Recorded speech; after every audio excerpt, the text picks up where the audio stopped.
మీ మోకాల నొప్పులకు ఎటువంటి సర్జరీ లేకుండా ఎపియాన్ పెయిన్ క్లినిక్ అందిస్తున్న అత్యాధునిక చికిత్స. పరిపాలనలో, ప్రభుత్వంలో, వివిధ శాఖల్లో 28 సంవత్సరాల అనుభవం. ఆయన ఎవరో కాదు,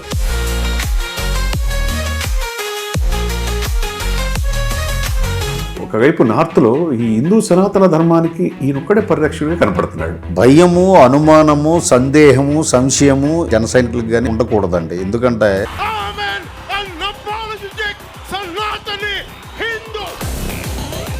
ఈయన లైనప్ అంతా నేషనల్ మీడియాలో, హిందీలో, ఇంగ్లీష్లో ఫ్రంట్ లైన్లో కనపడుతున్నాడు. రాజకీయం కోసమే ఆయన రాజకీయ పార్టీ పెట్టలేదండి, ప్రజల కోసం రాజకీయ పార్టీ పెట్టారు. ఎంతమందికి పారిశ్రామికవేత్తలు చేయగలరని నమ్మకం మీలో ఉందంటే? ఎంఎస్ఎంఈ చైర్మన్ తీసుకున్న రోజు నుంచి ఏ రోజు కూడా పదవి హోదాగా భావించలేదు చందు గారు. అది ఒక బాధ్యత. 2029 నాటికి ఈ సీట్లు డబుల్ అవుతాయా, త్రిబుల్ అవుతాయా? పని చేసుకుంటూ పోతే రిజల్ట్స్ ఆటంతట అవే.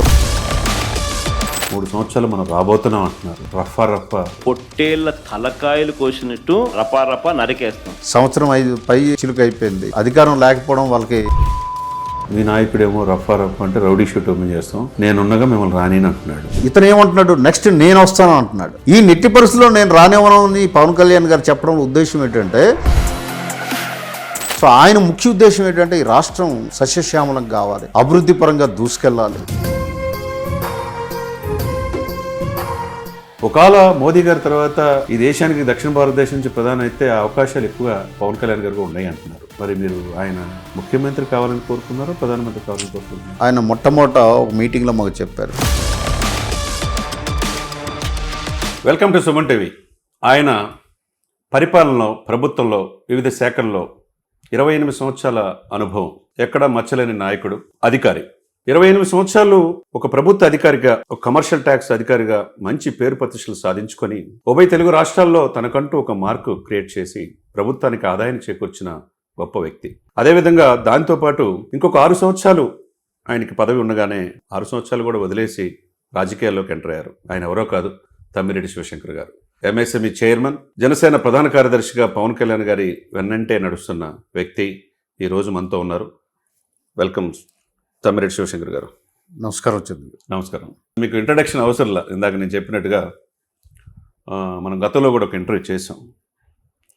ఒక ప్రభుత్వ శాఖలో మంచి పేరు ప్రతిష్టలు సాధించిన మీరు ఆ తర్వాత క్రమంలో రాజకీయాల వైపు మరి ఇష్టంతోనో అయిష్టంతోనో ఏదైనా కానీ పవన్ కళ్యాణ్ గారి పిలుపు మేరకు రాజకీయాలకు వచ్చారు. కొన్ని సంవత్సరాల పాటు ఆయనతో నడిచారు. ఏ పదవి ఆశించలా. చివరికి మీరు మొత్తానికి 9 మాసాలు, అంటే ఆల్మోస్ట్ 10 months అవుతుంది, మీకు ఎంఎస్ఎంఈ అనేది కీలకమైన బాధ్యతని ఆంధ్రప్రదేశ్లో అప్పచెప్పారు. ఒకవైపు పార్టీ ప్రధాన కార్యదర్శిగా పార్టీని ప్రక్షాళన చేసే బాధ్యత ఉంటుంది. రెండో వైపు మీరు ఒక ప్రభుత్వంలో, ఎందుకంటే కూటమి విజయానికి కారణమైన యువతని పారిశ్రామికవేత్తలు తయారు చేయడంలో కీలకమైన పాత్ర ఎంఎస్ఎంఈ. ఆ చైర్మన్గా మీరున్నారు. ఈ రెండింటిని సమన్వయం చేసుకుంటా ఈ 10 నెలల కాలంలో మీరు సాధించిన విజయాలంటే ఏం చెప్తారు? చాలా మంచి ప్రశ్న అండి. ఎందుకంటే పార్టీ పదవిలోనూ కూడా న్యాయం చేయాలి. ఎంఎస్ఎంఈ చైర్మన్గా అధికారంలో భాగస్వాములు అయ్యాం కాబట్టి దానికి న్యాయం చేయాలి. మొదట ఎంఎస్ఎంఈగా చైర్మన్గా నా ప్రయాణం గురించి మీతో మాట్లాడవలసి వస్తే, గతంలో ఎంఎస్ఎంఈ డెవలప్మెంట్ కార్పొరేషన్ని పూర్తిగా నెగ్లెక్ట్ చేసేది, నిర్వీర్యం అయిపోయింది. యాక్చువల్గా మన రాష్ట్రంలో ఎంఎస్ఎంఈ డెవలప్మెంట్ కార్పొరేషను అప్పట్లో చంద్రబాబు నాయుడు గారు ముఖ్యమంత్రిగా ఉన్నప్పుడే 2018లోనే యాక్టివ్ అయింది. తర్వాత గత ప్రభుత్వం దాన్ని పూర్తిగా పడుకోబెట్టేసింది. సో మేము వచ్చాక ఏంటంటే దాన్ని ఎకో సిస్టమ్, అంటే ఎంఎస్సి డెవలప్మెంట్ కార్పొరేషన్ తాలూకా ఎకో సిస్టమ్ అంటే ఏంటంటే పరిశ్రమల స్థాపనకి కావలసిన పరిస్థితులను నెలకొల్పడం. దాని మీద మేము ముఖ్యంగా కాన్సన్ట్రేట్ చేసాం. ఉదాహరణకి వరల్డ్ బ్యాంక్ ప్రాజెక్ట్తో ర్యాంప్ ట్రైనింగ్ ప్రోగ్రామ్స్ అని, అలాగే ప్రతి నియోజకవర్గంలో కూడా ఎంఎస్ఎంఈ పార్క్స్ అని చెప్పేసి మంచి పాలసీ ప్రభుత్వం డిజైన్ చేసింది. 2024 to 29 MSME policy, food processing policy, చాలా అద్భుతమైన పాలసీలు, సుమారు టూరిజం పాలసీస్ అని కానీ ఇలాగ ఒక 33 పాలసీలు డిజైన్ చేయడంలో, అందులో ఎంఎస్ఎంఈ అయితే చాలా ఇన్సెంటివ్స్ అయితేనేమి, లేదు అంటే ఎంఎస్ఎంఈ పార్క్స్ ప్రతి నియోజకవర్గం అనగానే ఎంఎస్ఎంఈ రంగంలో పరిశ్రమలు స్థాపించాలనుకున్న ప్రతి యువకులకి మంచి అవకాశాలు దొరుకుతాయి. అలాగే మేము ఈ 10 నెలల్లో వెండార్స్ డెవలప్మెంట్ ప్రోగ్రామ్ ఒకటి కండక్ట్ చేసాం విశాఖపట్నంలో. అలాగే వెండార్స్ డెవలప్మెంట్ ప్రోగ్రామ్ అంటే పెద్ద పెద్ద పబ్లిక్ సెక్టర్స్ వాళ్ళు పర్చేజెస్ ఏమిటి, వాళ్ళకి కావాల్సిన రిక్వైర్మెంట్స్ ఏంటి అంటే ఎంఎస్ఎంఈ వాళ్ళతో అవగాహన, వాళ్ళకి ఒకరికొకరికి వర్క్షాప్లో పెట్టాం. అలాగే ఎక్స్పోర్ట్ కోసం చాలా ప్రాధాన్యత ఇచ్చాం. ఎందుకంటే ఎంఎస్ఎంఈ రంగంలో ఎక్స్పోర్ట్స్ కానీ జరిగినట్లయితే అద్భుతమైనటువంటి టేక్ ఆఫ్ స్టేజ్లోకి వెళ్ళడానికి అవకాశం ఉంటుందని ఫారెన్ బయ్యర్స్ని, అంటే బయ్యర్స్ సెల్లర్స్ మార్కెట్ అని చెప్పేసి ఫారెన్ బయ్యర్స్ని ఎంఎస్ఎంఈ డీలర్స్ని విశాఖపట్నంలో మొట్టమొదటిగా ఓ మీటింగ్ పెట్టాం. తర్వాత విజయవాడ, తిరుపతిలో ఈ మధ్యనే కండక్ట్ చేసాం. సుమారు 39-40 మంది ఫారెన్ బయ్యర్స్ వచ్చారు అన్ని కంట్రీస్ నుంచి. ఎంఎస్ఎంఈ వాళ్ళకి ఎక్స్పోర్ట్ కావాల్సినటువంటి డాక్యుమెంటేషన్ ఏమిటి, ఏ రకంగా ఉండాలనేది కూడా వాళ్ళని ఎడ్యుకేట్ చేస్తున్నాం. సో చాలా సంతోషం. ఒక 15 మంది ఎక్స్పోర్ట్ ఆర్డర్స్ వచ్చాయి ఎంఎస్ఎంఈ వాళ్ళకి తిరుపతి మీట్లో. సో ఈ రకంగా ప్రతి ఆస్పెక్ట్లో కూడా ఎంఎస్ఎంఈని డెవలప్ చేసుకుంటూ వెళ్తున్నాం ఈ 10 మాసాల్లో. ప్రధానంగా ఏంటంటే పట్టాలు తప్పిన రైలు ప్రయాణాన్ని పట్టాలకు ఎక్కించాం. దాన్ని స్పీడ్గా శరవేగంగా ఇప్పుడు చేయిస్తున్నాం. ఇంకా భవిష్యత్తులో కూడా ఎంటర్ప్రెన్యూర్ స్కిల్ డెవలప్మెంట్ ప్రోగ్రామ్స్ రాష్ట్రం మొత్తం మీద పెట్టిస్తున్నాం. అంటే ఒక వ్యక్తి ఎంటర్ప్రెన్యూర్గా కానీ ఇండస్ట్రీ పెట్టాలంటే ఏం చేయాలి, అతనికి ఏం కావాలి అన్న ట్రైనింగ్ ప్రోగ్రామ్స్ ప్రతి ప్రోగ్రాము 10 days కంటిన్యూగా ఉంటాయి. అందులో సర్టిఫికేట్ తీసుకున్న వాళ్ళకి బ్యాంకర్స్ లోన్స్ ప్రాధాన్యత ఇస్తారు. అలాగే స్కిల్ డెవలప్మెంట్ కూడా చేస్తున్నాం. ఈ రకంగా అన్ని రకాలుగా ఎంఎస్ఎంఈ బూస్టప్ అవ్వడానికి కోసం. ఎందుకంటే మీకు తెలియదు కాదు, ఎంఎస్ఎంఈలో 39% జీడిపి షేర్ ఉంది. ఎంప్లాయ్మెంట్ జనరేషన్లో 40% ఎంఎస్ఎంఈ రంగం నుంచి భారతదేశంలో వస్తుంది. సో ఆంధ్రప్రదేశ్ కూడా ఎంఎస్ఎంఈ ఒక హార్ట్ అండ్ సోల్గా మారబోతుంది. మారితే తప్ప ఆంధ్రప్రదేశ్ ఎకనామిక్ డెవలప్మెంట్ అయితే పరుగు పెట్టదన్న ఆలోచనతోటి మేము ఒక టీం వర్క్గా మేము చేసుకుంటూ వెళ్తున్నాం. అదృష్టవశాత్తు దానికి మంచి సెక్రటరీ గారు ఉన్నారు, ఐఏఎస్ ఆఫీసర్ గారు. అలాగే మా మినిస్టర్, ఎంఎస్ఎంఈ మినిస్టర్ కూడా very positive man and educated, foreign returned కాబట్టి ఆయన అన్ని ఎకో సిస్టంలో చూసిన వ్యక్తి. అలాగే మా CEO, మేమంతా కూడా ఒక టీం లాగా వర్క్ చేస్తున్నాం. సో కాబట్టి ఫలితాలు బాగా వస్తున్నాయి ఎంఎస్ఎంఈలో. డెఫినెట్గా మీరు చెప్పింది బాగానే ఉందండి. ఇప్పుడు ఈ కూటమి అధికారులు రావడానికి, వైసీపీ 151 నుంచి 11కి పడిపోవడానికి పవన్ కళ్యాణ్ గారు కావచ్చు, చంద్రబాబు నాయుడు గారు కావచ్చు, 14 మాసాలు అయింది మీ కూటమి వచ్చి. ఈ 14 మాసాల్లో మీరు బాధ్యత తీసుకుని శాఖ 10 నెలలు అవుతుంది. ఎంఎస్ఎంఈ మీరు చేరిన నాటికి, ఆ బాధ్యత తీసుకునే నాటికి అసలు ఎంఎస్ఎంఈ ఆఫీస్ కానీ ఒక స్ట్రక్చర్ కానీ ఎలా వెళ్తుందనే ఇది కూడా లేదు.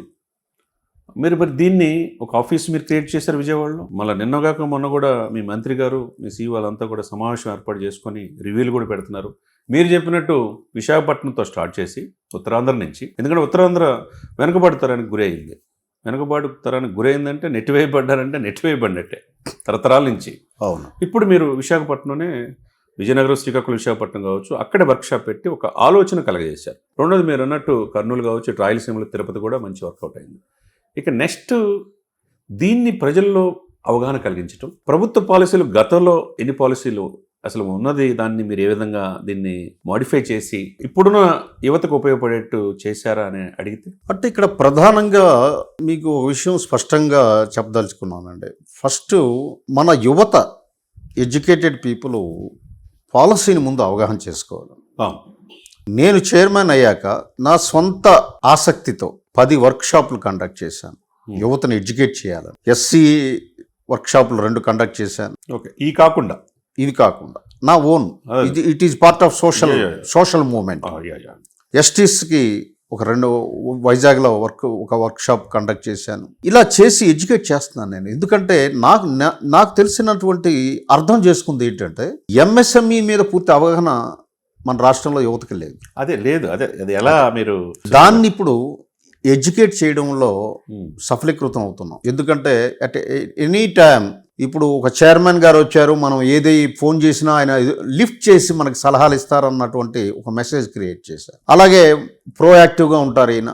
సో ఇక్కడ బ్యాంకర్స్ని కూడా ఇక్కడ సర్ప్రైజింగ్ ఏంటంటే మీకు నేను చెప్పవలసింది వర్క్షాప్లో బ్యాంకర్స్ని కూడా రమ్మనేవాడిని. ఎందుకంటే ఎంఎస్ఎంఈ డిపార్ట్మెంట్ లోన్లు ఇస్తుంది అనుకుంటున్నారు చాలా మంది. దురదృష్టం. MSME development corporation is a nodal agency.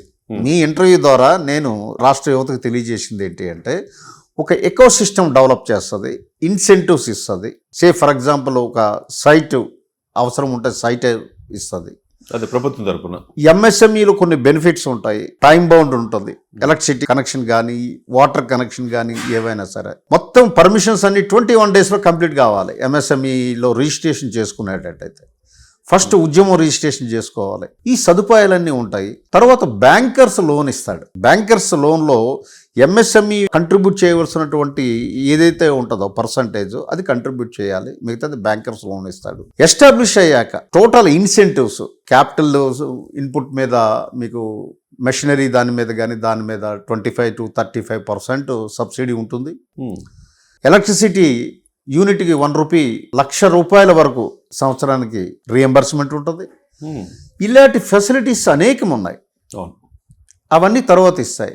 ఇది పూర్తిగా అవగాహన చేసుకోవాల్సిన అవసరం యువత మీద ఉంది. కేవలం ఉద్యోగాల మీద ఆధారపడే మనస్తత్వంలోంచి ఎంటర్ప్రెన్యూర్ యాటిట్యూడ్లోకి చేంజ్ అవ్వాలి, థింకింగ్ రావాలి. దానికోసమే మేము entrepreneur skill development programme, that is world bank sponsored ప్రోగ్రామ్ని పకడ్బందీగా మేము కండక్ట్ చేస్తున్నాం. అందులో లోపాలు ఉంటే నేను మా CEO గారు అందరూ కూడా సర్ప్రైజ్ చెక్ వెళ్ళి పట్టుకొని ఇమీడియట్గా కాంట్రాక్టర్కి ఎవరైతే ఫెసిలిటేటర్కి షోకాయ్ నోటీస్ ఇవ్వడం కూడా జరిగింది. ముందు ఎడ్యుకేట్ చేయాలి యువతకి. ఈ ప్రయాణంలో నాకు చాలా కొన్ని 2-3 ఇన్సిడెంట్స్ నేను చూశాను.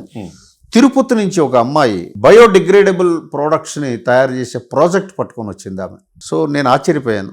ఆ ప్రాజెక్ట్కి ఎలా ముందుకెళ్లాలని చెప్పేసి మా ఆఫీసులోనే తిరుపతి నేను వెళ్ళేటప్పుడు ఆమె కలిసింది నన్ను. ఆమె ఆ ఫాదర్ వాళ్ళందరూ కూడా వచ్చారు.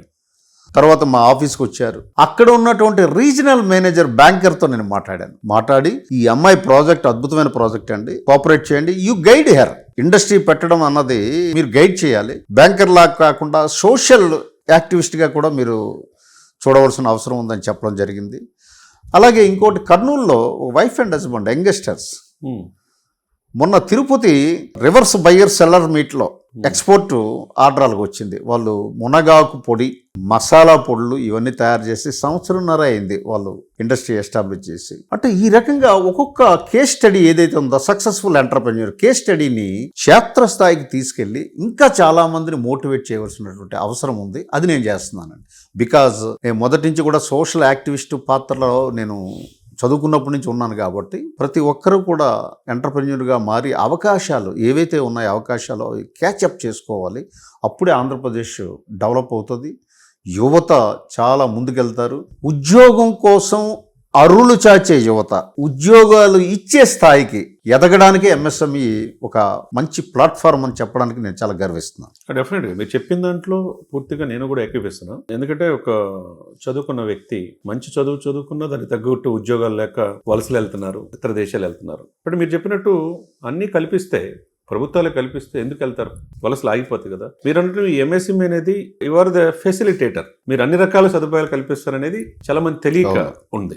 అది కాక చంద్రబాబు నాయుడు గారు ముఖ్యమంత్రి గారు వచ్చిన తర్వాత ఇది ఒక రాష్ట్రంలోనే ఒక సంస్థగా ఉండటమే కాకుండా ఇది రాష్ట్రంలోని ప్రతి జిల్లాకి, ప్రతి కాన్స్టిట్యున్సీకి ఎంఎస్ఎంఈ అనేది చాలా కీలకంగా పోతుంది. దాదాపు దాని ద్వారా ఒక 25,000 మంది ఎంప్లాయ్మెంట్ కావచ్చు, వాళ్ళ పారిశ్రామికవేత్తలు కావచ్చు తీర్చిదిద్దుతాం అనే మాట పలు మీటింగ్లో కూడా చెప్పారు. దాన్ని మీరు ఇప్పుడు దాదాపు మీ పదవీ కాలం దాదాపు ఆల్మోస్ట్ 10 months అవుతుంది. అంటే మీ పీరియడ్ 3 సంవత్సరాలు, 2 years.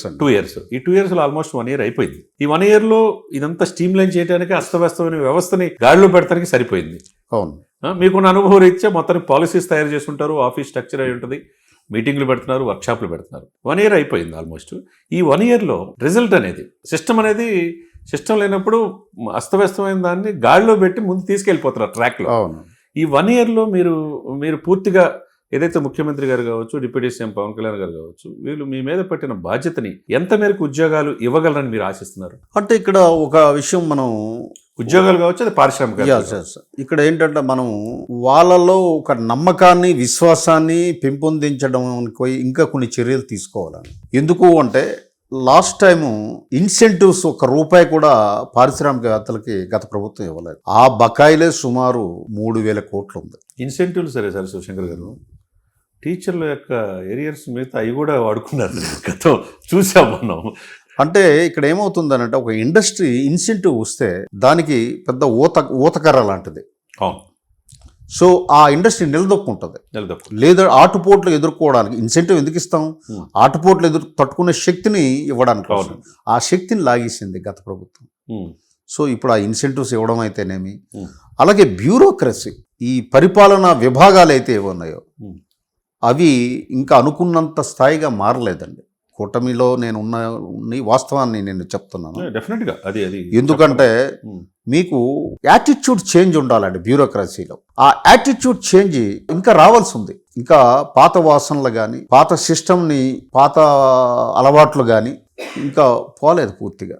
అధికారుల్లో పోలేదంటారు. అధికారుల్లో కానీ, కింద పరిపాలనా వ్యవస్థలో లేయర్లో కానీ అందరికీ ఇంకా వాసనలు ఉన్నాయి. అది కొద్దిగా ప్రభుత్వం సీరియస్గా తీసుకోవాలండి. దాని మీద దృష్టి పెట్టాలి. దృష్టి పెట్టవలసిన అవసరం ఉంది. నేను అనేక సందర్భాల్లో ఆనరబుల్ మినిస్టర్ గారి దృష్టికి నేను తీసుకెళ్ళడం జరిగింది. సెక్రటరీ గారి దగ్గరికి దృష్టికి కూడా తీసుకెళ్ళడం జరిగింది. ఎందుకంటే unless you clean the in house ప్రజల్లో విశ్వాసం రాదు. ముందు ఇల్లును సక్రమంగా చేసుకోకపోతే అది నమ్మకం ఎలా కలిగింది? బ్యూరోక్రసీలో కొర్రీ కల్చర్, ప్రతిదానికి కొర్రీ వేయడం. ఎలా ఉండాలంటే డిపార్ట్మెంట్ ఎలా ఉండాలి అంటే, ఒక వ్యక్తి ఇండస్ట్రీ పెట్టడానికి వచ్చాడు అని అంటే అతనికి ఫెసిలిటేటర్గా ఉండాలి. ఇప్పుడు సపోజ్ బ్యాంక్కి వెళ్ళినప్పుడు వాళ్ళు ఎంతో హాస్పిటాలిటీ చూడండి, వాళ్ళంతా పిలిచి చక్కగా కూర్చోబెట్టి వాళ్ళకి కావాల్సిన వాటర్ ఇచ్చేసి మీకు ఏం కావాలని చెప్పేసి అన్నీ ఒక సిస్టమ్ ఉంటుంది. ఒక పెద్ద పెద్ద కార్పొరేట్ SBI కావచ్చు, మిగతా బ్యాంకులకి వెళ్ళినప్పుడు అది మీరు అన్నట్టు అకౌంటబిలిటీ అనేది అది అవసరం ఉంటాయి. ఆ ఫెసిలిటేషన్, అకౌంటబిలిటీ, ట్రాన్స్పరెన్సీ అవసరం. మొట్టమొదట మీరు చందు గారు ఆంధ్రప్రదేశ్ వచ్చి మీరు ఒక ఇండస్ట్రీ పెడదామని అనుకుంటే ఫస్ట్ సైట్ కోసం వెళ్ళాలంటే మీకు అగ్ని పరీక్ష ఎదురవుతుంది. AP industrial corporation, APIIC, industrial infrastructure corporation. అక్కడ అగ్ని పరీక్ష. నేను మొన్న రివ్యూలో మినిస్టర్ గారు ఉంటుండగానే నేను కొన్ని మాటలు మాట్లాడాను. ఎక్కడెక్కడో లేనిపోని ఇవన్నీ తీసుకొచ్చి కొర్రీలు పెట్టి ఈ కల్చర్ మారాలి. అందుకనే నేనేమంటున్నానంటే, నేను ఖచ్చితంగా చెప్పాను మా మినిస్టర్ గారికి కానీ లేదంటే అధికార యంత్రాంగానికి, MSME పార్కులు MSME డిపార్ట్మెంట్ లో ఉండాలి, ఆ పరిధిలో ఉండాలి. మళ్ళీ అది APIIC పెత్తనంలో పెడితే సేమ్ రిజల్ట్స్ వస్తాయి. You will get the same results if you do the same things all the times. ఇప్పుడు ఎంతకాలం ఉన్నా అంతే అట్లా ఉంటుంది పని జరుగుతుంది. ఎప్పుడో శివకేరా చెప్పాడు ఆ మాట, అదే నేను చెప్పడం జరిగింది. మరి అది ఎందుకు జరగటం లేదో గత 6 మాసాల నుంచి నేను స్ట్రెస్ ఇస్తున్నాను దాని మీద. MSME పార్క్స్ అంటే నేతి బీరకాయల్లో నెయ్యి ఉండదు. MSME parks, its name is MSME parks, but controlled by somebody else. This is biggest anomaly. మరి అట్లా అనుకున్నప్పుడు మరి సీఎం గారు, డిప్యూటీ సీఎం గారు నేను కన్సర్న్ మంత్రికి చెప్పాను. ఆయన కూడా హీ అగ్రీడ్ విత్ మీ. అధికార యంత్రాంగం చెప్పాను, they also agreed with me. అది ఆల్ చేయవలసిన పని. నేను నా వర్క్ అయితే నేను ఐ ఫుల్ఫిల్డ్. అదే మేమంతా మీరు బాధ్యత చేస్తున్నారు. ఇకపోతే శివశంకర్ గారు, మీరు ఉత్తరాంధ్ర నుంచి వచ్చారు. ఉత్తరాంధ్ర వెనకబాటుతనం అనేది తరతరాల నుంచి ఆ పార్టీలు వస్తున్నారు, వెళ్ళిపోతున్నారు. ఆయన్ని మీరు కళ్ళతో చూశారు. మీరు దీనికంటే ముందు ఒక సామాజిక స్పృహతో అనేక మంది అన్ఎంప్లాయ్మెంట్ వాళ్ళకి ఉపాధి కల్పించడానికి స్టడీ సర్కిల్స్ పెట్టి సక్సెస్ చేశారు. అటువంటి మీరు ఇప్పుడు ఒక బృహత్తర బాధ్యత కొద్దిగా, అంటే శివశంకర్ గారు వచ్చారు, ఆయనకు అన్నీ తెలుసు కాబట్టి మంచి జరుగుద్ది, యువతకి, నిరుద్యోగులకి పరిశ్రమలు పెట్టవచ్చు, పారిశ్రామికవేత్తలు కావచ్చు అని ఆశ ఉండదు. మీరు చేయాలనే తపన ఉంది. కానీ ప్రభుత్వాలు కూడా ఈ పాలసీ పాయింట్ ఆఫ్ వ్యూ ఎక్కడ ల్యాక్ ఆఫ్ కమ్యూనికేషన్ గ్యాప్ ఉందో అది చేయాల్సిన బాధ్యత కూడా ఉంటుంది. మరి అది చేయాలని మనం ఆశిద్దాం. ఎందుకంటే మీరు చేయాల్సిందంతా చేస్తున్నారు. వాట్ ఈస్ ఆల్మోస్ట్ 1 yearలో చేశారు. ఒక MSME ఉంది, ఒక సిస్టమ్ ఉందనేది కలగజేశారు, ఒక అవగాహన అయితే కలగజేశారు. మిగతాది మొత్తం చేయాల్సిన బాధ్యత ప్రభుత్వం మీద, దాని మీద దృష్టి పెట్టాలి. ఇకపోతే మీరు ఉత్తరాంధ్రలో అనేక ప్రాజెక్ట్స్ ఉన్నాయి. పోలవరం ఆంధ్రుల జీవనాడి. గత 5 సంవత్సరాల్లో 2 మంత్రులు మారారు కానీ పోలవరం పూర్తి కాల. ఇప్పుడు ఆశలు చిగురిస్తున్నాయి. పోలవరం కావాల్సిన బడ్జెట్లో 15,000 కోట్లు కావచ్చు. తర్వాత త్వరితగతిన ఏం కావాలంటే కేంద్ర ప్రభుత్వం ఇస్తుంది. ఎందుకంటే చంద్రబాబు నాయుడు గారికి ఉన్న అపారమైన అనుభవం కావచ్చు, పవన్ కళ్యాణ్ గారికి చొరవ కావచ్చు. మంత్రులు మారారు కానీ పోలవరం పూర్తి కాల. ఈ పోలవరం ఎప్పుడు పూర్తి అవుతుందని ఆంధ్రుల మదిలో ఉంది. మొత్తానికి అమిత్ షా గారు 2027 కల్లా పూర్తి కావాలంటున్నారు. 2028లో పూర్తి అవుతుందని చంద్రబాబు నాయుడు గారు అంటున్నారు. ఇది పూర్తి అయ్యే అవకాశాలు స్పష్టంగానే కనపడుతున్నాయి. సరే, ఇది ఒక ఎత్తు. దీనికంటే ముందు మొదటి నుంచి కూడా ఉత్తరాంధ్రలో చాలా ప్రాజెక్ట్స్ ఉన్నాయి. మీకు అక్కడే పుట్టి అవును. పెరిగారు కాబట్టి అవును. ఆ ప్రాజెక్టుల యొక్క తీరు, ప్రాజెక్టులు పూర్తయితే ప్రజలకి ఏ విధంగా ఉత్తరాంధ్ర మేలు చేకూరుస్తుందంటే? మీరు చాలా బాగా అబ్జర్వ్ చేశారు. ఉత్తరాంధ్రలో సుజలా స్రవంతి ప్రాజెక్ట్ ఉంది. ఉత్తరాంధ్ర సుజలా స్రవంతి ప్రాజెక్టు అది జీవనాడి. అంటే పోలవరం ఆంధ్రప్రదేశ్కి ఎటువంటి జీవనాడు, అవును. ఉత్తరాంధ్ర డెవలప్మెంట్కి ఉత్తరాంధ్ర సుజలా స్రవంతి ప్రాజెక్ట్ అంత జీవనాడు. అది కానీ వచ్చేటట్టయితే విశాఖపట్నం సిటీ తాలూకా నీటి సమస్య కానీ, అక్కడ పరిశ్రమలకు నీటి సమస్య కానీ, అలాగే శ్రీకాకుళం, విజయనగరం, మన్యం జిల్లాలు ఇప్పుడు ప్రజెంట్ అయిన అన్నిటికీ వ్యవసాయ నీరు కానీ, తాగునీరు కానీ సమస్యలు పూర్తిగా పోతాయి. ఇప్పుడున్న వ్యవసాయ ఏదైతే అగ్రికల్చరల్ ల్యాండ్ ఏదైతే ఉందో క్రాపింగ్ ఏకర్స్ డబల్ అవుతుంది. ఈరోజు 1,00,000 ఎకరాలు సాగు అవుతుంటే అది వచ్చాక 2,00,000 ఎకరాలు పైచిలుకు అవుతుంది. దానికి కావలసినటువంటి బడ్జెట్ ఎంత అంటే 8,200 కోట్లు. అలాగే తోటపల్లి రిజర్వాయర్ సెకండ్ ఫేజ్ అది ఎప్పటి నుంచో అది వైఎస్ రాజశేఖర రెడ్డి గారి హయాంలో అది ప్రారంభం చేయడము, ఆ పెర్మిషన్ ఇచ్చి స్పీడ్ అవ్వడం జరిగింది. అది ఇంతవరకు పూర్తి కాలేదు. అలాగే హిరమండలం, ఇక నాగావళి వంశధార అనుసంధానం అంటారు. అసలు మొదటి ప్రాజెక్టులు ఇవి పూర్తి చేయకుండా అనుసంధానంలోకి వెళ్తారు. ఇవన్నీ చేస్తే ఉత్తరాంధ్ర సస్యశ్యామలం అవుతుంది. మరి అన్నీ తెలిసి ఎందుకు అవ్వట్లేదని మీ ప్రశ్న అదే అడుగుదాం అనుకుంటున్నారు. మీ ముక్కావలకలు బట్టి నాకు అర్థమవుతుంది. దీనికి ప్రధాన లోపం ఏంటంటే ఉత్తరాంధ్ర నాయకత్వం. అక్కడ స్థానిక నాయకత్వం లేదు. స్థానిక నాయకత్వం లేకపోవడం వల్ల ఏమవుతుంది అని అంటే మీకు స్థానిక సమస్యల మీద ఆయనకి ఇంట్రెస్ట్ పెద్దగా ఏముండదు. స్థానిక నాయకత్వం లేకపోవడానికి కారణం ఎవరు? మీరేగా. పొలిటికల్ పార్టీస్ అంటే మీరంటే నేను మీరంటే మిమ్మల్ని అంటలేదు. ఉత్తరాంధ్ర శ్రీకాకుళం, విజయనగరం, విశాఖపట్నం ప్రజలేగా. మీరు అందరిని నక్కుని చేర్చుకుంటారు, నెత్తిని ఎక్కించుకుంటారు, వాళ్ళ భుజాలు ఎక్కి స్వారీ చేస్తున్నారు. అంటే ఇక్కడ అది కాదండి. ఏం చేస్తున్నాయంటే ఎస్ మీరు ఆ ప్రశ్న వేయడంలో అర్థం ఉంది. దానికి నేను వివరణ ఇవ్వాల్సిన బాధ్యత నా మీద ఉంది. డెఫినెట్గా ప్రజలు అనేకంటే పొలిటికల్ పార్టీస్ అందరూ కూడా ఉత్తరాంధ్రలో మధ్యతరగతి, పేద, బడుగు, బలహీన వర్గాలు ఎక్కువ దారిద్ర్యం ఎక్కువ.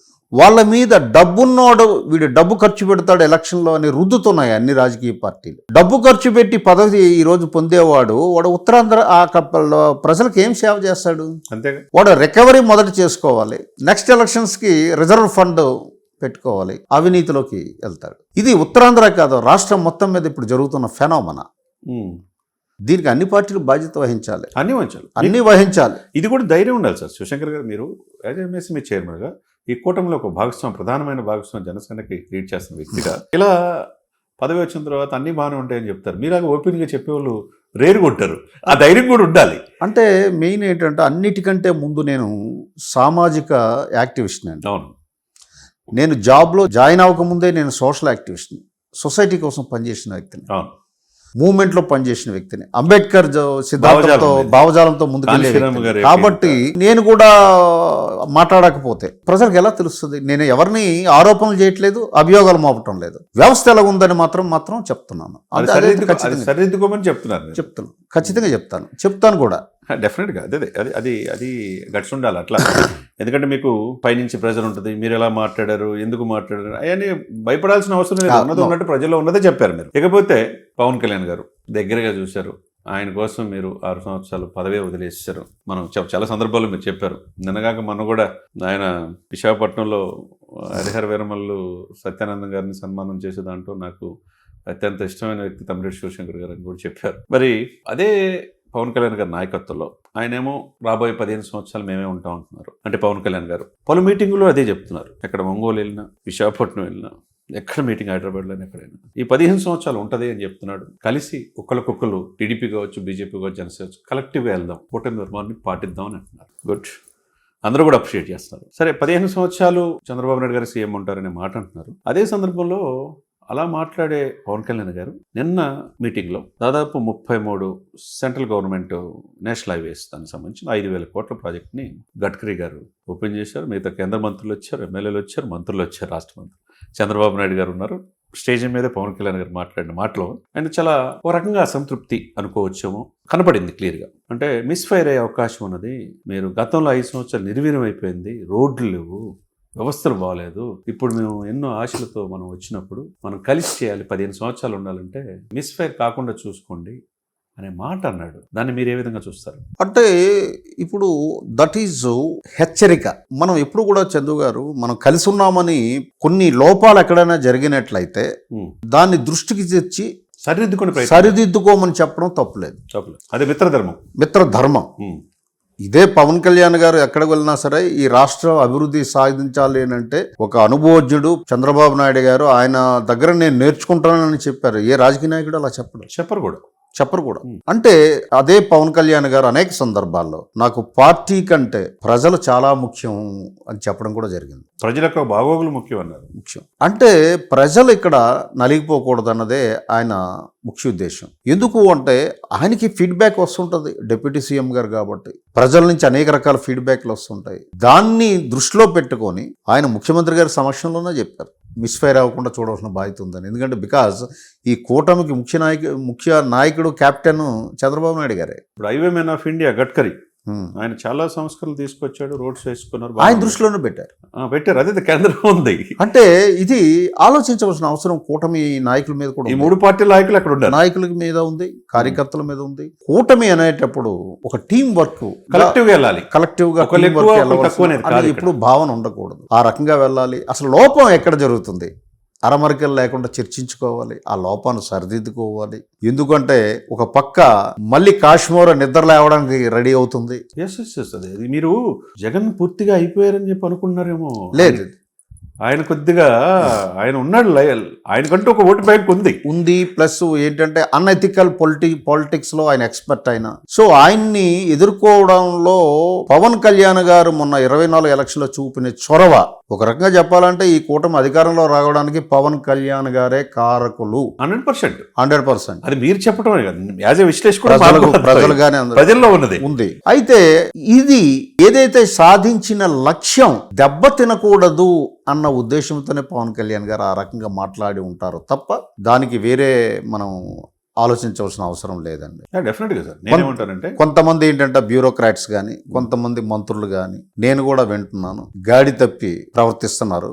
అది బహుశా వారికి ఇంటెలిజెన్స్ రిపోర్ట్స్ వస్తాయి. అది దృష్టిలో పెట్టుకొని కూటమి కెప్టెన్ అయినటువంటి చంద్రబాబు నాయుడు గారికి ఆయన చెప్పడం జరిగింది అక్కడ. సార్ ఇదే విషయంలో 53 రోజులు రాజమండ్రి సెంట్రల్ జైల్లో ఉన్నప్పుడు పార్టీ సీనియర్ నాయకులు కావచ్చు, టీడీపీకి సంబంధించిన ప్రముఖులు కావచ్చు, ఎవ్వరూ బయటికి రాలేదు. ఒక నాయకుడిగా ఆ రోజు జగన్మోహన్ రెడ్డి గారి మీద 33 కేసులు ఉన్నాయి, చంద్రబాబు నాయుడు గారి మీద కేసులు ఉన్నాయి, నన్ను ఆశీర్వదించండి వెళ్తే అది వేరే విధంగా ఉండొచ్చు, కానీ రాష్ట్ర భవిష్యత్తే చూసుకున్నాడు.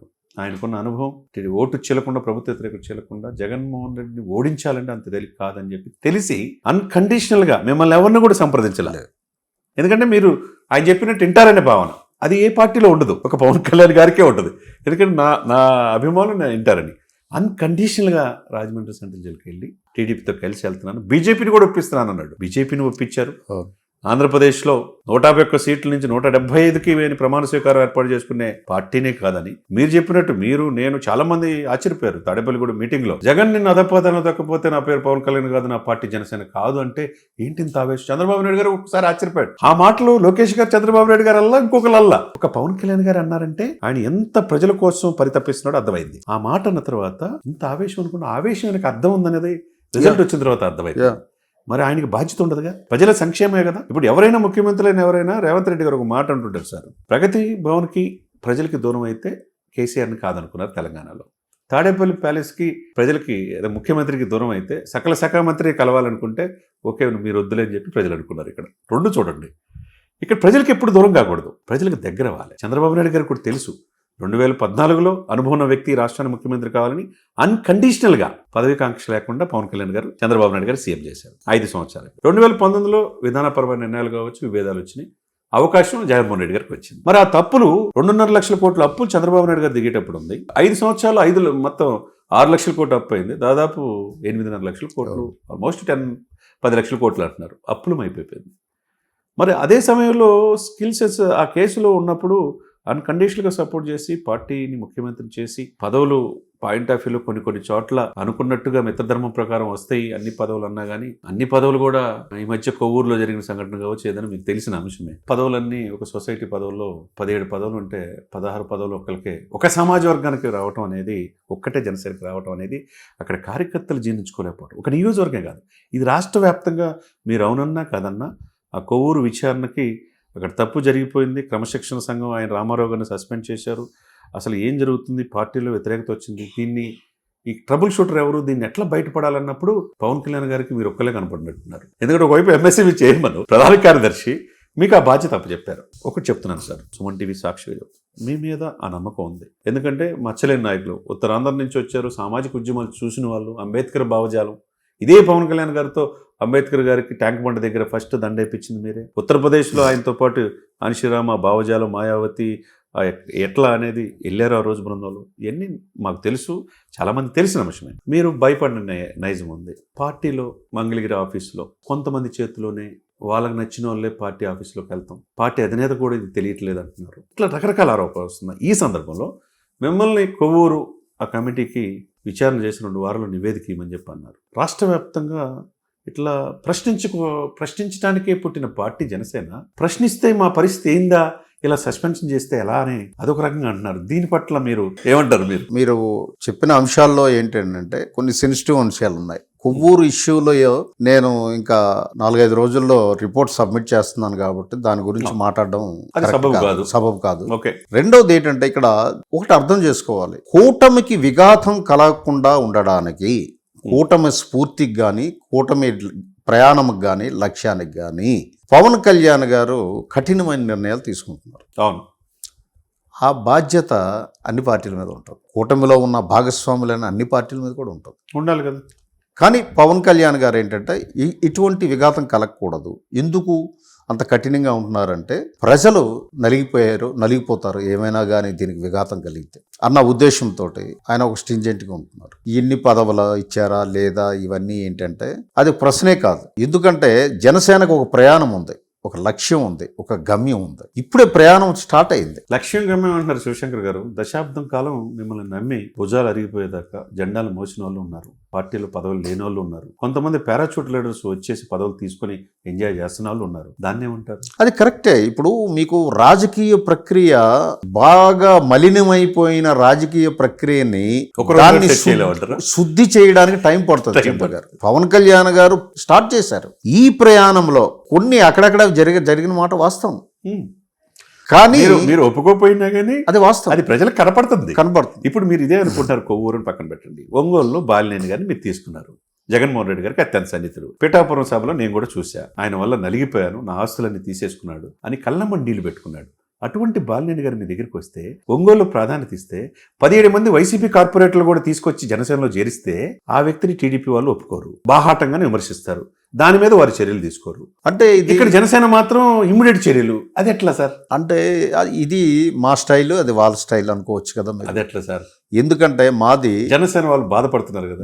బాధపడొద్దండి. నేను ఒకటి గుర్తుపెట్టుకో, నేను మీ ద్వారా జన సైనికులందరికీ కూడా చెప్తున్నాను, మన లక్ష్యం వైపు మీరు చూడండి. ఒక చెట్టు మీద పక్షిని ఒక విలుకాడు దాన్ని కొట్టడానికి ప్రయత్నించేటప్పుడు ఆ పక్షి కళ్ళలోకే చూస్తాడు తప్ప రెక్కలు చుట్టుపక్కల వైపు చూడడు. ఎందుకు చూస్తాడు కళ్ళ వైపు అంటే నేను ఇసిరిన బాణం గురి తప్పకూడదని. సో ఆ రకంగా ప్రతి ఒక్క జన సైనికులు, వీర మహిళలు మనం ఇది అలవర్చుకోవాలి. ఎందుకంటే ఇదేదో ఆషామాషి వ్యవహారం కాదు, వ్యవస్థకి మార్చడానికి వచ్చినటువంటి పార్టీ ఇది. మన నాయకుడు పవన్ కళ్యాణ్ గారు ఈ వ్యవస్థలో రాజకీయ మార్పులు, సామాజిక పరివర్తనం చేయాలన్నటువంటి ఆలోచనతో వచ్చేటప్పుడు పుల్లింగ్ ఫ్యాక్టర్స్, మనల్ని పైకి విడదీసే శక్తులు విపరీతంగా యాక్టివేట్ అవుతాయి. వాటిని తట్టుకునే మనస్తత్వం అలవర్చుకోవాలి. ఆ మాట నిన్న కూడా అన్నారండి ఆయన.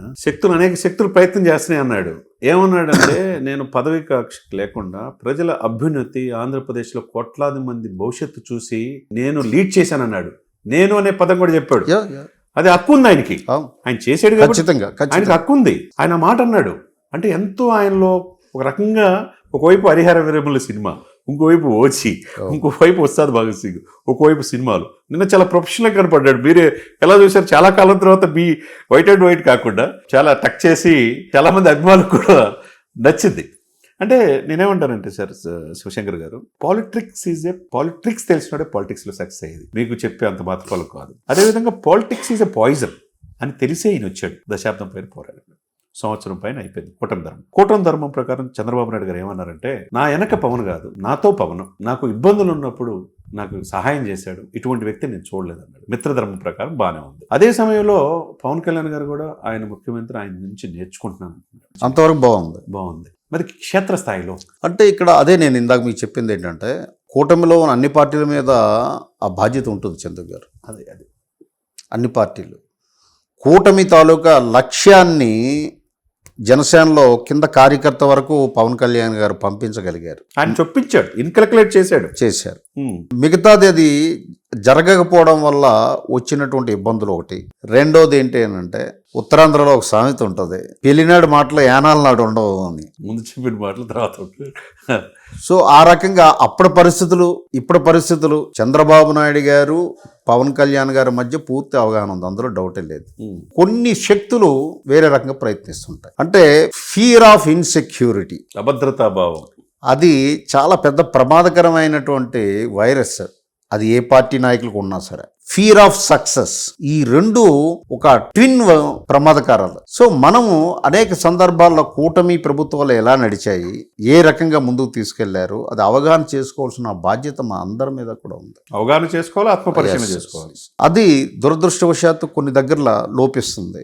ఆ లోపించడం వల్ల ఈ ప్రాబ్లమ్స్ వస్తున్నాయి. నేనేమంటాను, ఇవన్నీ టీ కప్పులో తుఫాన్ లాంటిదే, ఇవన్నీ సెటరేట్ అవుతాయన్నటువంటి నమ్మకం అయితే నాకు ఉంది. నేనేమంటానంటే, ఇప్పుడు జనతా గ్యారేజ్ సినిమా ఉంది, ఇక్కడ అచ్చట్ల అన్ని రిపేర్లు చేయబడినని. మరి ఇప్పుడు జనసేనలో అన్ని రిపేర్లు చేస్తారా, చేసే పనిలో ఉన్నారంటారా? అంటే మీకు ఈ ఆగస్టు నెలల తర్వాత పవన్ కళ్యాణ్ గారు ఆల్రెడీ 2-3 సందర్భాల్లో ఆయన చెప్పడం, క్షేత్రస్థాయిలో సెప్టెంబర్ నుంచి ఆగస్టు నేను పార్టీ మీద దృష్టి ఎక్కువ పెడతాను అన్నారు. ఖచ్చితంగా ఆయన దృష్టి పెడతారు. పార్టీని రీవ్యాంప్ చేయవలసినటువంటి అవసరం ఉంది, రీఆర్గనైజ్ చేయవలసిన అవసరం. ఈ రీవ్యాంప్ ముందు మీరు ఇచ్చే నివేదికను బట్టి ఆధారపడి ఉంటుంది అనేది చాలా అదేం లేదండి. ఇక్కడ చాలా మంది హోప్స్ ఉన్నారు. హోప్ కరెక్టే. కొవ్వూరుది ఏమైందంటే, సోషల్ మీడియా అతిగా స్పందించింది. చందు గారు, సొసైటీలో ఎన్ని పదవులు ఉన్నాయి? అక్కడ 17 పదవుల్లో 16. అది వేరు, అది వాళ్ళ అంతర్గత సమస్య. అంతర్గత సమస్య అది జనసేనకి మాకు దానికి సంబంధం లేదు. మరి ఆ అంతర్గత సమస్య ఇక్కడ మీకు ఏమైంది అంటే, క్యాడర్ ఇబ్బంది పడదా సార్? ఇప్పుడు నేను 1-to-1 దాదాపు 200 మంది పైన 1-to-1 మాట్లాడారు. నేను వాళ్ళకు కూడా అదే చెప్పాను చందు గారు. అది తెలుగుదేశం పార్టీలో ఉన్న నాయకులు అసంతృప్తి చెందాలి, కానీ మీకు అసంతృప్తి పడడానికి అది రైట్ కాదు. బాధ ఉంటుందిగా, జెండా అనవసరం అది. ఇప్పుడు 14 పోస్టులో 12 టీడీపీవి, 2 జనసేన అడిగారు. మీరు ఎక్కడ ఉండాలి?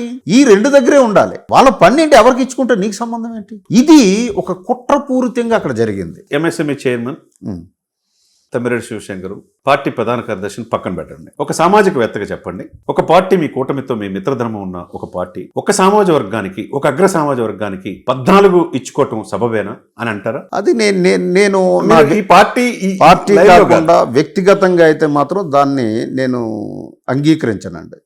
నా వ్యక్తిగత అభిప్రాయం. ఎందుకంటే కొన్ని లైనప్ ఉంటుంది కాబట్టి. ఎందుకంటే నేను ఒక అంబేద్కర్ వాదిగా నేను ఎట్టి పరిస్థితులు దాన్ని యాక్సెప్ట్ చేయను. 12 ఒకే సామాజిక వర్గం ఇవ్వడం అంటే చాలా దుర్మార్గమైన పని. అయితే అక్కడ పార్టీలో అంతర్గతంగా మాట్లాడుకోవాలి. మనకు ఇప్పుడు అది కూడా గమనిస్తారు. అదే ప్రజలు చూడకుండా ఊరుకుంటారు. ఇది ఇప్పుడు పవన్ కళ్యాణ్ గారు ఏమన్నారు, కులాలు కలిపే సిద్ధాంతంలో అందరూ కూడా సప్రెసివ్ గ్రూప్స్ అన్న బయటికి రావాలి, ఏ ఒక్కళ్ళిద్దరు చేతుల్లోనే ఉండకూడదు రాజ్యాధికారం అని చెప్పారు. అది రుచించింది అందరికీ. ఈ సప్రెసివ్ గ్రూప్స్ అన్ని కూడా వచ్చి ఆయన అమ్మటి నడిచినాయి. కాబట్టి ఈ రోజు ఆంధ్రప్రదేశ్లో అధికారులు ఉన్నా, కేంద్ర ప్రభుత్వంలో మోదీ గారికి కూడా ఎంపీలు ఉన్నారు. అదే కదా కారణం. ఇకపోతే ఈ పాయింట్ ఆఫ్ లో మీరు క్లారిటీగానే చెప్పారు. ఇకపోతే పవన్ కళ్యాణ్ గారు ఈ మధ్య ఇక్కడ సుబ్రహ్మణ్య స్వామి ఇది మురుగన్ భక్త సమావేశం కావచ్చు, తమిళనాడు కావచ్చు, ఎక్కడ కేరళ కావచ్చు, కర్ణాటక కావచ్చు, మహారాష్ట్ర కావచ్చు, ఎక్కడికి వెళ్ళినా కానీ ఒకవైపు నార్త్లో ఈ హిందూ సనాతన ధర్మానికి ఈయనొక్కడే పరిరక్షణగా కనపడుతున్నాడు. స్వామీజులు, మఠాధిపతులు, పీఠాధిపతులు ఎవరు చేయలేంది ఒక గట్స్ ఉండాలి. రాజకీయ నాయకులకి ఆ ఓట్లు పోతాయని భయం ఉంటుంది. ఆ కోహనా లౌకికవాదుల ముసుగులో హిందూ దేవాలయం మీద దాడులు జరిగిన ప్రశ్నించేవాడు లేడు. ఈ రోజుకి నాడు ప్రశ్నించేవాడుగా ఉన్నారు. ఈయన లైనప్ అంతా నేషనల్ మీడియాలో, హిందీలో, ఇంగ్లీష్లో ఫ్రంట్ లైన్లో కనపడుతున్నాడు. కట్ చేస్తే ఆంధ్రప్రదేశ్ దూరం అవుతున్నాడేమో, జాతీయ రాజకీయాల్లో వెళ్తాడేమో అనే భయం కూడా జనసేన కార్యకర్తలు ఉంది. దీన్ని ఏమంటారు మీరు? అంటే భయము, అనుమానము, సందేహము, సంశయము జన సైనికులకు కానీ ఉండకూడదండి. ఎందుకంటే నాయకుడికి ఆయన మొట్టమొదట ఒక మీటింగ్లో మాకు చెప్పారు, వ్యూహాలు నాకు విడిచిపెట్టండి, నా మీద మీకు విశ్వాసం ఉంది కదా అంటే విశ్వాసం ఉంది, వ్యూహాలు నాకు విడిచిపెట్టండి. సో ఆయన ఏది చేసినా సరే సామాజిక హితం కోసమే చేస్తాడు, మన మంచి కోసమే చేస్తాడు అన్న ఒక నమ్మకంతో ఉండాలి. ఇక్కడ ఏమవుతుంది అంటే ఎప్పుడైతే టెక్నాలజికల్ డెవలప్మెంట్ ఎక్కువయ్యి సోషల్ మీడియాలో అనేక ప్లాట్ఫామ్లు వచ్చాక ఇక్కడ మీకు నేను ఒక ఎగ్జాంపుల్స్ ఇస్తాను చందు గారు. చెప్పండి.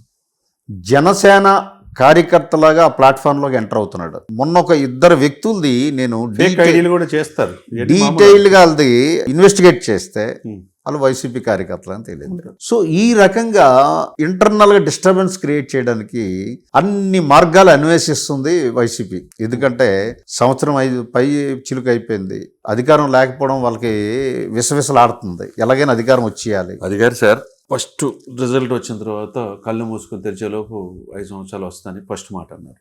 రెండో రోజు ఈవీఎంలు ట్యాంపరింగ్ అన్నారు. మూడో రోజు ప్రజలు మీకు అర్థమైంది కదా అలవకానే హామీలు ఇచ్చారన్నారు. 4వ తారీఖు ఢిల్లీ వెళ్ళి రాష్ట్రపతి పాల్గొన్నారు. ఇప్పుడేమో 3 సంవత్సరాలు మనం రాబోతున్నాం అంటున్నారు. రఫా అని చెప్పి డైలాగులు చెప్తున్నారు. మీ నాయకుడేమో రఫా అంటే రౌడీ షూట్ ఓపెన్ చేస్తాం, నేనున్నగా మిమ్మల్ని రానిని అంటున్నాడు. ఈ కాన్ఫ్లిక్ట్కి ఏంటంటారు? కాన్ఫ్లిక్ట్ ఏంటంటే మా నాయకుడు భయము, ఆందోళన ఏంటి అని అంటే వాతావరణం కలుషితం చేస్తున్నాడు వైసీపీ పార్టీ. ఎందుకంటే ఇప్పుడిప్పుడే పారిశ్రామికవేత్తలు కానీ డెవలప్మెంట్ కానీ అందిపుచ్చుకుంటుంది. ఇతను ఈ కలుషితం చేస్తున్నాడు. ఆయన చెబుతున్న మాటలు ఏంటంటే వాళ్ళకి ఇతను ఏమంటున్నాడు, నెక్స్ట్ నేను వస్తాను అంటున్నాడు. ఈ నెట్టి పరిస్థితుల్లో నేను రానివ్వనని పవన్ కళ్యాణ్ గారు చెప్పడం ఉద్దేశం ఏంటంటే ప్రపంచంలో ఇన్వెస్టర్స్ కానీ ఎవరికైనా సరే ఒక మెసేజ్ ఇస్తున్నారు పవన్ కళ్యాణ్ గారు. ఇతను వచ్చే ముచ్చటే లేదు, మీరు నిశ్చింతగా వచ్చి పెట్టుబడులు పెట్టండి, ఆంధ్రప్రదేశ్ పెట్టుబడులకి స్వర్గధామం లాంటిదని. సో ఈ అంతర్లీన కోణాన్ని మనం అర్థం చేసుకోవాలి. చాలా మందికి నేను మీ ద్వారా తెలియజేస్తున్నాను. ఆయన ఇచ్చే మెసేజ్ ఎవరికి ఇస్తున్నారంటే వాళ్ళకి ఇస్తున్నారు. సో ఆయన ముఖ్య ఉద్దేశం ఏంటంటే ఈ రాష్ట్రం సస్యశ్యామలం కావాలి, అభివృద్ధి పరంగా దూసుకెళ్ళాలి, ఆంధ్రప్రదేశ్ అభివృద్ధిలో ప్రథమ స్థానాన్ని రావాలన్న ఉద్దేశమే కానీ పవన్ కళ్యాణ్ గారికి. తద్వారా ప్రజల తాలూకా స్టాండర్డ్ ఆఫ్ లివింగ్ పెరగాలి, ప్రజల అవసరాలన్నీ తీరాలన్న ఉద్దేశమే. కాబట్టి రాజకీయం కోసమే ఆయన రాజకీయ పార్టీ పెట్టలేదండి, ప్రజల కోసం రాజకీయ పార్టీ పెట్టారు, మార్పు కోసం పెట్టారు. ఉన్న వ్యవస్థని ఇలాగే కంటిన్యూ చేయాలని కోరుకునే వ్యక్తి కాదు పవన్ కళ్యాణ్ గారు. ఈ వ్యవస్థలో మార్పు రావాలి. కాబట్టి ఇప్పుడు మీరు చెప్పిన పాయింట్ ఆఫ్ వ్యూ నేను ఏకీవిస్తున్నాను. గ్రామీణాభివృద్ధిలో, పంచాయతీ రోజులు, గ్రామీణ వికాసంలో ఆంధ్రప్రదేశ్ 23వ ప్లేస్లో ఉంది గత 5 సంవత్సరాలు. దాన్ని 3వ ప్లేస్కి వచ్చింది. ఆదర్శవంత గ్రామాలు వచ్చేసినాయి. గ్రామాలు బాగుంటేనే దేశం బాగుంటుందని ఆ రోజు మహాత్మా గాంధీ గారు చెప్పారు. అది కనపడుతుంది. రోడ్లు సస్యశ్యామలం ఉన్నాయి. ఇకపోతే గిరిజనులకు ప్రత్యేకంగా అటవీ వాళ్ళకి ప్రత్యేకమైన వాళ్ళకి మొన్న అందరూ ఒక్కొక్కరికి 2 జతలు చెప్పులు పంపించారు. మీరు కూడా చాలా కాలం ఎన్నో దశాబ్దాలు అనేక మంది ముఖ్యమంత్రులు చూస్తుంటారు. వాళ్ళకి కావాల్సిన పాపం కాళ్ళకు ముళ్ళు గుచ్చుకున్నారు. చెప్పినోడు చేసినోడు కూడా లేడు. అక్కడ ఉంది ఆ వైసీపీ పార్టీ వాళ్ళు గెలిచినా కానీ పాడేరు అరకు కూడా. అక్కడున్న ప్రాంతాల్లో కూడా 100 కోట్లు పెట్టి రోడ్లు వేయించారు. ఏది స్వాతంత్రం వచ్చి 7 దశాబ్దాల తర్వాత రోడ్లు వేయించారు ఆ శాఖ మంత్రులు. రెండోది వాళ్ళకి మామిడికాయలు పంపించడం కావచ్చు. 222 కుటుంబాలకి శీతాకాల వేసవకాల రగ్గులు 666 రగ్గులు పంపించారు. మరి ఎన్ని చూస్తుంటే మీరు ఆయన్ని మీ కోరిక కూడా ఒక ఇంటర్వ్యూలో కూడా చెప్పారు, ఆయన ఎప్పుడైనా రాష్ట్రానికి ముఖ్యమంత్రి కావాలని మీ కోరిక అన్నారు. ఒకవైపు బీజేపీ ఆయన దక్షిణ భారతదేశంలో ఒక ట్రబుల్ షూటర్గా చూస్తుంది. ఒకవేళ మోదీ గారి తర్వాత ఈ దేశానికి దక్షిణ భారతదేశం నుంచి ప్రధాని అయితే ఆ అవకాశాలు ఎక్కువగా పవన్ కళ్యాణ్ గారికి ఉన్నాయి అంటున్నారు. మరి మీరు ఆయన ముఖ్యమంత్రి కావాలని కోరుకున్నారో ప్రధానమంత్రి కావాలని కోరుకుంటున్నారు? ఈ జటిలమైన ప్రశ్న ఇది చెప్పాలి.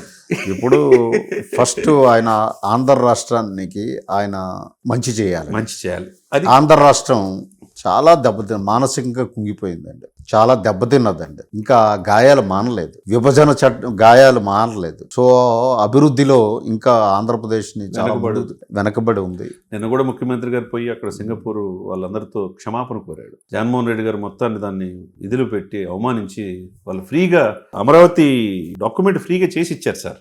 సీడ్ క్యాపిటల్లో అమరావతికి సింగపూర్ కనుక వస్తే అనేక దేశాలు వస్తాయి, పరిశ్రమలు వస్తాయని ఆయన ఆకాంక్ష. ఇది ఏమి చేయలేదు. మరి మీరన్నట్టు కరెక్టే, ఇప్పుడిప్పుడే గాడిలో పడుతుంది. మరి దాని పాయింట్ ఆఫ్ వ్యూలో మీ ఆకాంక్ష ఏంటి ఆయన్ని? మీలాగే జనసేన కార్యకర్తలు చాలా మంది కోరుకుంటున్నారు. అంటే నేను ఇప్పుడు మనిషి ఆశాజీవి. సో ఫస్ట్ ఏంటంటే ఆంధ్ర రాష్ట్రంలో ఈ జనసేన పార్టీ ఇప్పుడిప్పుడే అది ఒక రికగ్నైజ్డ్ పార్టీగా అవతరించింది. 21 మంది ఎమ్మెల్యేలు, 2 ఎంపీలు, ఒక డిప్యూటీ సీఎం తో మంచి పాజిటివ్ గా అకౌంట్ ఓపెన్ చేసింది. ఓకే, మేమెప్పుడు సడన్ దీనికి నేనైతే వ్యక్తిగతంగా ఆలోచించాను. గ్రాడ్యువల్ ట్రాన్స్ఫర్మేషన్ జరగాలని కోరుకునే వ్యక్తిని నేను. ఎందుకంటే సడన్ గా రెవల్యూషనరీగా ఏదో అయిపోవాలని ఆలోచన అయితే నాకు ఉండదు. ముందు ఆంధ్ర రాష్ట్రంలో ఈ పార్టీ ఇంకా ప్రయాణం ఇంకా గట్టిగా చేయవలసిన అవసరం ఉంది. దశాబ్దం పైన పోరాటం, అవన్నీ ఊహాజనితం. కరెక్టే, మీరు చెప్పింది కరెక్టే. దశాబ్దం పైన పోరాటం, మొత్తానికి 21 మంది, 100% సక్సెస్ రేటు. 21 × 2 2024 నాటికి, 2029 నాటికి ఇది ఈ సీట్లు డబుల్ అవుతాయా, త్రిబుల్ అవుతాయా అంటే చెప్పలేము. అప్పుడు పరిస్థితులు వీ కెనాట్ ప్రిడిక్ట్ కదండి. నేను ఒక సంఖ్యాశాస్త్రం చదవలేదు, జ్యోతిష్యం కూడా నేను చదవలేదు. నేను ఎప్పుడూ కూడా ఏంటంటే చదవాల్సిన అవసరమే లేదు దీంట్లో. పని చేసుకుంటూ పోతే రిజల్ట్స్ ఆటంతట అవే వస్తాయని నమ్మే సిద్ధాంతం నాది. Hour action should speak louder than words అనే సిద్ధాంతం నాది. కాబట్టి మా పని మేము చేసుకుంటూ ముందుకు పోతాం. ప్రజలు గమనిస్తారు, ప్రజలకి ఎడ్యుకేట్ చేస్తాం. ప్రజల ఆలోచన పరులు. అల్టిమేట్గా ప్రజా కోర్టులో ప్రజా తీర్పే అంతిమం కదండి. అంతే కదండి, అది అందరికీ శిరోధార్యం. కాబట్టి ప్రజల మీదే మేము విడిచిపెట్టేశాం, వాళ్ళ విజ్ఞతకే. కాబట్టి ఇప్పుడు ఓవరాల్ గా ఇక ఫైనల్ గా మీరు పూర్తిగా సాటిస్ఫైగా 10 నెలలు అయింది. మేమైతే సుమన్ టీవీ సాక్షిగా మీరు సమర్థవంతంగా కనీసం 25,000 మందిని పారిశ్రామికవేత్తలు చేయాలని చంద్రబాబు నాయుడు గారి, పవన్ కళ్యాణ్ గారి ఆకాంక్ష. ఆంధ్రప్రదేశ్ లో పారిశ్రామికవేత్తలు అయితే కుటుంబాలు బాగుంటాయి. ఆ విధంగా ఇంకా నెక్స్ట్ 10 years ఇంకొక 1 year ఉంది. ఈ 1 yearలో ఎంతమందికి పారిశ్రామికవేత్తలు చేయగలరని నమ్మకం మీలో ఉందంటే? అంటే ఇక్కడ ఒకటి ప్రాబ్లమ్స్ ఉన్నాయి లేదంటలా, ప్రతి దాంట్లో ఉంటాయి. ఈ అస్తమస్తమైన వ్యవస్థని మీలాంటి వాళ్ళు కూడా గాడిలో పెట్టకపోతే ఇంకెవరు పెట్టలేరు. అంటే నేను ఏమిటి అని అంటే ఎడ్యుకేట్ చేస్తున్నానండి. పర్టికులర్లీ ఎస్సీ, ఎస్టీ, బీసీలో కులాల్లో కానీ వేరే కులాల్లో కానీ ఒక అభిప్రాయం ఉంది, పరిశ్రమ పెట్టాలంటే అది మన వల్ల కాదు. డబ్బున్నవాడే పరిశ్రమ బిజినెస్లు చేస్తాడు. అపోహలు ఉండిపోయారు. ఆ అపోహలు ఉన్నాయి. వాళ్ళ మైండ్ సెట్ని మార్చే పనిలో ఉన్నాను. ఇది చాలా ముఖ్యమైనటువంటిది. ఎందుకంటే వాళ్ళ సాఫ్ట్వేర్ని రీప్లేస్ చేస్తున్నాను నేను, థింకింగ్ పవర్ని. వాళ్ళ ఆలోచనలు కలగజేస్తాను థింక్ ట్యాంక్లో. అది మంచి రిజల్ట్స్ వస్తున్నాయి. ఎలా వస్తున్నాయంటే I will tell you one case study. Paderu నుంచి ఓ 10 మంది గిరిజన కుర్రోళ్ళు వచ్చారు నా దగ్గర. ఇండస్ట్రీస్ పెడతామని వాళ్ళకి గైడ్ చేశాను. ఎలా అప్లై చేయాలి ఎంఎస్ఎంఈ అని చెప్పాను. వాళ్ళకి డిపిఆర్లు కూడా నేనే తయారు చేయించిస్తున్నాను. నేను త్రికరణ శుద్ధిగా ఎంఎస్ఎంఈ చైర్మన్ తీసుకున్న రోజు నుంచి ఏ రోజు కూడా నేను అది ఒక పదవి హోదాగా భావించలేదు చందు గారు. అది ఒక బాధ్యత, ఒక సామాజిక బాధ్యతగా నేను తీసుకొని ముందుకెళ్తున్నాను. సో ఖచ్చితంగా నేను చేసే పని రిజల్ట్స్ వస్తాయని నేను బలంగా నమ్మే వ్యక్తిని. అంతే కదండి. ఎందుకంటే ఈరోజు ఆంధ్రప్రదేశ్ ప్రజల్లో మేలు కలగాలని మాలాంటి వాళ్ళ ఆకాంక్ష, ప్రజల ఆకాంక్ష. కోట్లాది మంది రోడ్ల మీదకి వచ్చారు, వలసలు వెళ్ళిపోయారు, పరిశ్రమలు లేవు. కోట్లాది మంది భవిష్యత్తు ఏంటి? అందరూ కూడా పక్క రాష్ట్రాలకు వెళ్ళిపోతే ఇప్పుడు చంద్రబాబు నాయుడు గారు వచ్చారు, పవన్ కళ్యాణ్ గారు చొరవ, మోదీ గారి ఆశలు అయితే చిగురిస్తున్నాయి. ఇంతవరకు అమరావతి రాజధాని కానీ పరిస్థితి నుంచి అమరావతి రాజధాని అవుతుంది అనేది ఉంది. పోలవరం పూర్తి అవుతుంది అన్నారు. అదే విధంగా ఏంటంటే ఏ ప్రభుత్వాలు వచ్చినా ఏదొచ్చినా సార్, తినడానికి తిండి, ఉండటానికి నీడ, చేసుకోవడానికి ఉద్యోగం సార్. అది మీరు ఎంఎస్ఎంఈలో మీరు త్రికరణ శుద్ధితో మీరు చేయగలరు, చేస్తారని మనస్ఫూర్తిగా ఆశిస్తూ డెఫినెట్ గా చూశారు కదండి శివశంకర్ గారు. ఆయన ఉన్నట్టుగా మాట్లాడిన నైజం, ఎవరికి భయపడిన తత్వం. ఎందుకంటే దానికి కూడా గట్స్ ఉండాలి. ఎందుకంటే వీరమల్లు పాత్రలో మనం చూడని చరిత్రని పవన్ కళ్యాణ్ గారు చూపించారు. వీరమల్లు పాత్రలో హిందూ సనాతన సంప్రదాయం కోసం ఔరంగజేబు, మొఘల్లో పెత్తనం, నిరంకుశ వైఖరిని ఏ హీరో కూడా ఈ దేశంలో చూపించాల. ఈ రోజు ప్రపంచవ్యాప్తంగా మంచి పాజిటివ్ టాక్ వచ్చింది. అటువంటి వీరమల్లు సినిమాలో కూడా వీరమల్లు చెప్తే వినాలి అన్నారు. అటువంటి పవన్ కళ్యాణ్ గారి నాయకత్వంలో శివశంకర్ గారు కూడా సేమ్ అదే నిజాయితీగా డిపార్ట్మెంట్లో ఆయన చాలా సంస్కరణలు తీసుకొచ్చారు. కమర్షియల్ ట్యాక్స్లో మంచి ఉన్నతమైన పదవులు అధిరోహించారు. కమర్షియల్ ట్యాక్స్లో 2 సార్లు ఈ రాష్ట్రానికి అధ్యక్షుడిగా, ఉభయ రాష్ట్రాలకు అధ్యక్షుడిగా ఉన్నారు. ఉభయ రాష్ట్రాలు ఆయన శిష్యులు ఉన్నారు. దాదాపు నాకు తెలిసి 100,000 మందిని గ్రూప్ 1, గ్రూప్ 2 ఆఫీసర్లు కూడా ఆయన స్టడీ సర్కిల్ ద్వారా చేశారు. అయితే ఒక ఛాలెంజీ పాత్ర ఇప్పుడు ఆయన పోషిస్తున్నాడు. చాలా మంది ఎమ్మెల్యే కావాలనుకున్నారు. సరే,